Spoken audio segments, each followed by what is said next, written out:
जय श्री कृष्ण। ओम नमो भगवते वासुदेवाय नमः। इससे पहले वाले भाग में हिरण्याक्ष की कथा के बारे में हम पहले ही बता चुके हैं, जब भगवान विष्णु ने वराह अवतार लेकर हिरण्याक्ष का वध किया था।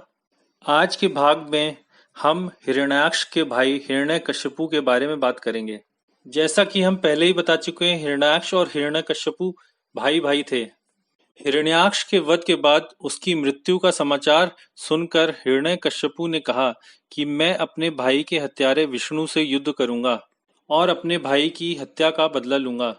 किंतु उसने सोचा कि अभी युद्ध करने से बेहतर होगा कि पहले मैं वरदान प्राप्त करके अमर हो लूं, तत्पश्चात विष्णु से युद्ध करूंगा।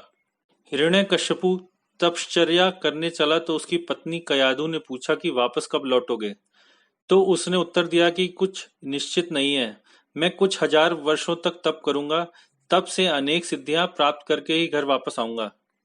वह ब्रह्मा जी की उपासना करने के लिए मंदराचल पर्वत पर आया।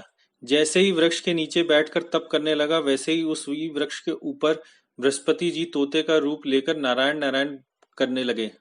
यह सुनकर हिरण्यकश्यपु ने सोचा कि विष्णु की हत्या करने के लिए तो मैं तपश्चर्या कर रहा हूँ और उसी का कीर्तन यह तोता कर रहा है, ये कहाँ से आ गया इधर, हटता ही नहीं। सो उसने सोचा आज तपश्चर्या के लिए ये दिन शुभ दिवस नहीं है। ये सोचकर वह थक कर सायंकाल को घर वापस लौट गया। जब वह घर आया तो कयाधु उसकी पत्नी को आश्चर्य हुआ कि मेरा पति आज ही क्यों वापस आ गया। कयाधु भगवान की भक्त थी। कयाधु ने युक्ति पूर्वक बार बार तोते की बात पूछ पूछ कर हिरण्यकश्यपु के मुख से 108 बार नारायण नाम का उच्चारण करवाया।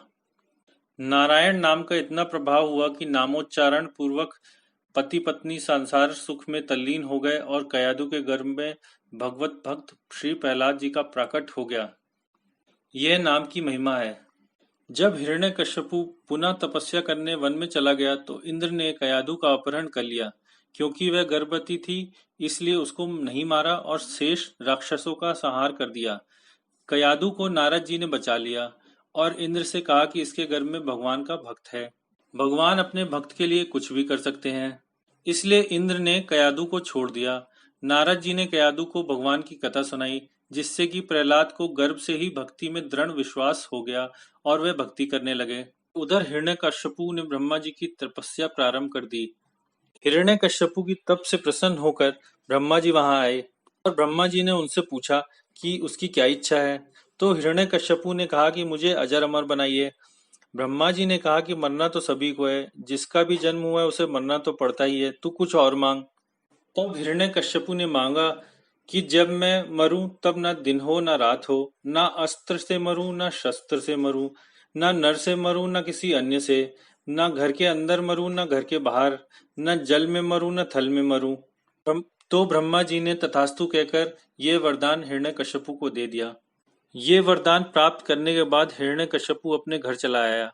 वह स्वयं को अमर मानने लगा और कहने लगा कि मैं ही भगवान हूँ। दूसरी तरफ कयाधु के गर्भ से प्रहलाद का जन्म हुआ और वह दिनों दिन बड़ा होने लगा। सभी को इससे आनंद मिलता था, अतः उसका नाम प्रहलाद रखा गया। आज के इस भाग को हम यहीं विश्राम देंगे और प्रहलाद जी की भक्ति और नरसिंह भगवान के अवतार के बारे में हम अगले भाग में चर्चा करेंगे। आशा करते हैं कि ये कहानी आपको समझ में आई होगी और इस पूरी कहानी को समझने के लिए आप अगला भाग भी जरूर देखेंगे।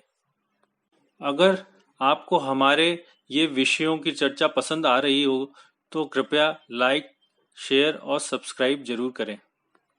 जय श्री कृष्ण।